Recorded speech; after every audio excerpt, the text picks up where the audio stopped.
Salut à tous. Il y en a qui passent leurs vacances au bord de la mer. Moi, je passe mes vacances dans des jardins. D'ailleurs, c'est pas des vacances en fait. Je vis dans des jardins tout le temps. Je visite les projets de plein d'amis à moi qui me permettent de à la fois développer mes idées, trouver de nouvelles idées, des sources d'inspiration, de voir des nouvelles techniques, de pouvoir partager avec eux tout ce qu'ils font. Et là aujourd'hui, je suis dans un jardin qui est absolument magnifique. J'étais là cet hiver, on a paillé, le sol était voilà, c'était une bonne terre, un bel endroit, mais là aujourd'hui c'est vraiment des montagnes végétales qui se dressent devant moi, entre les arbres, le potager, vraiment on est dans un endroit magnifique, donc je vais vous emmener visiter ça. A tout de suite. Voilà, donc nous voici dans les planches de culture.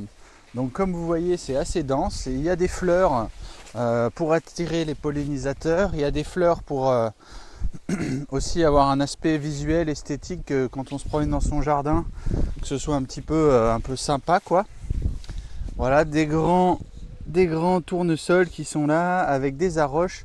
Je vous emmènerai tout à l'heure, vous verrez il y a un endroit où les arroches se sont complètement développées d'une façon spontanée. Donc là, voilà, à côté de nous il y a des maïs, d'autres tournesols. On est dans les planches de courgettes, tomates. J'ai l'impression de voir des cardes aussi. Voilà, donc comme vous voyez, on a fait des petits désherbages au niveau du printemps et ensuite on laisse pousser. Donc les amarantes sont contentes, les kénopodes sont contents.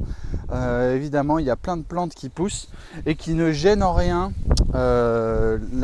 les plantes potagères et plantes maraîchères parce que on les a laissés s'implanter avant. On a désherbé au mois de juin et ensuite, voilà, une fois que les plantes sont bien enracinées, les autres ne font pas spécialement de concurrence. Ça, en plus du paillage, ça nous donne voilà, quand on voit au sol là, on voit qu'il y a du paillage sous toutes ces plantes. Donc l'humidité est gardée, l'humidité est stockée. Donc c'est vraiment le chemin de l'eau qui a été étudié et il n'y a aucune perte. Donc c'est assez compliqué de se déplacer là-dedans. Hop, là on a un méga tour de sol. Voilà, j'arrive un peu au bout de la planche et on va aller du coup dans un autre endroit de ce magnifique jardin. Donc là on voit encore un peu la planche de tomates. On a fait la récolte hier, alors il n'y en a pas beaucoup mais il y en a déjà qui ont rougi, hein, ne serait-ce qu'en un jour quoi. C'est assez hallucinant. Au début on a essayé de faire des semis d'arroches qui n'ont pas marché, puis finalement il y en a quelques-unes qui ont grainé et là elles se sont implantées toutes seules là où elles avaient envie et du coup ça fait une surabondance d'arroches. Elles prennent un peu toute la place aussi, mais disons que le sol appelle les plantes dont il a besoin, donc on ne se fait pas de soucis sur le fait qu'en fait aujourd'hui il y a peut-être une invasion d'arroches, mais en fait elles sont là aussi pour régénérer le sol, lui donner ce qu'il a besoin, et si on les laisse elles vont pas nous perturber très longtemps. Alors là je me balade dans la magnifique allée de poireaux. Donc on voit qu'il y aura des réserves pour cet hiver, hein. Le but c'est quand même d'avoir une certaine autonomie alimentaire et puis si jamais il y en a trop, on peut toujours partager aux copains. Là il y a quelques arbres et puis derrière on peut voir des céleris. Donc là on voit sur le côté, en fait entre les planches de maraîchage, il y a des arbres. Des arbres qui sont là, c'est des planches permanentes dans lesquelles il y a des arbres fruitiers. Là on voit un magnifique poirier qui est absolument rempli de poires. Il y a des artichauts, il y a des sauges, des plantes aromatiques, des plantes vivaces qui viennent à la fois structurer le sol et puis donner un élément fixe dans ce potager entre les planches qui bougent chaque année. Voilà, il y a ces lignes-là qui sont plus pérennes et vivaces. Et là, je vous fais survoler rapidement une vigne qui donnera quelques raisins cette année, qui est en pleine expansion. Un petit nichoir à oiseaux. Ici, c'est vraiment important aussi la conservation de la biodiversité.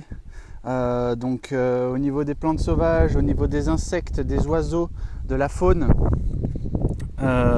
C'est une clé en fait quand on pense le système, quand on pense l'environnement dans sa globalité, on ne peut pas éliminer ce qu'on appelle des ravageurs, des nuisibles.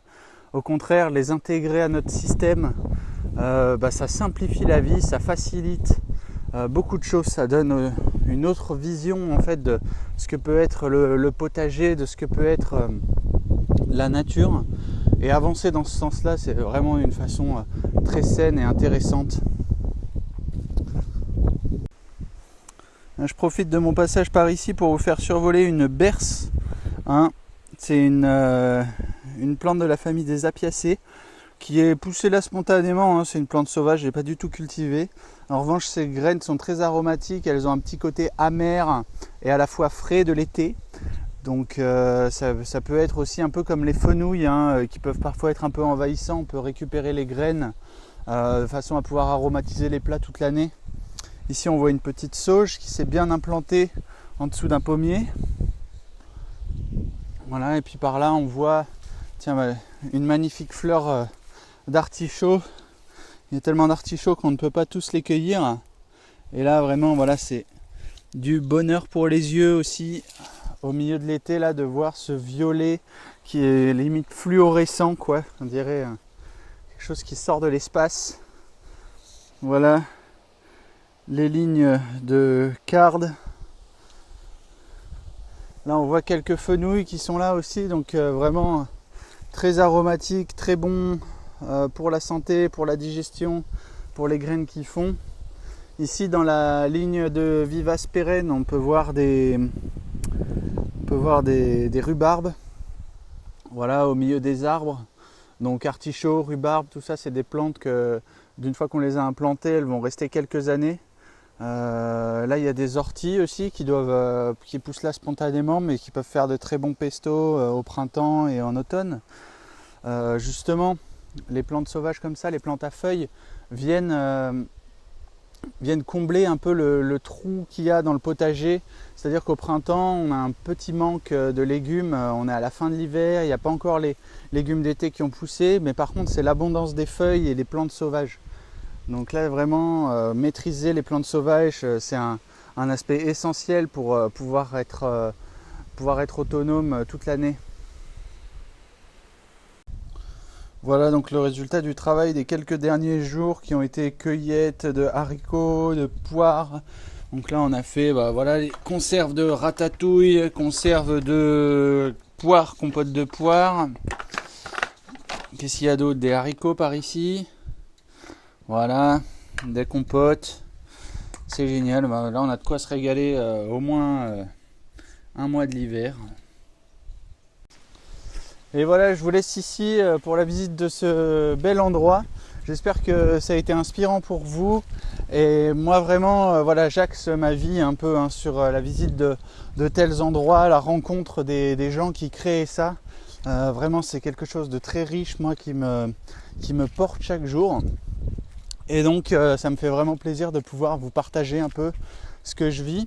Je vous dirai pas forcément l'endroit où je suis par respect pour le propriétaire, mais sachez que voilà, des endroits comme ça il y en a une multitude. Vraiment la France et les autres pays du monde regorgent de personnes qui sont inspirées pour créer des projets comme ça.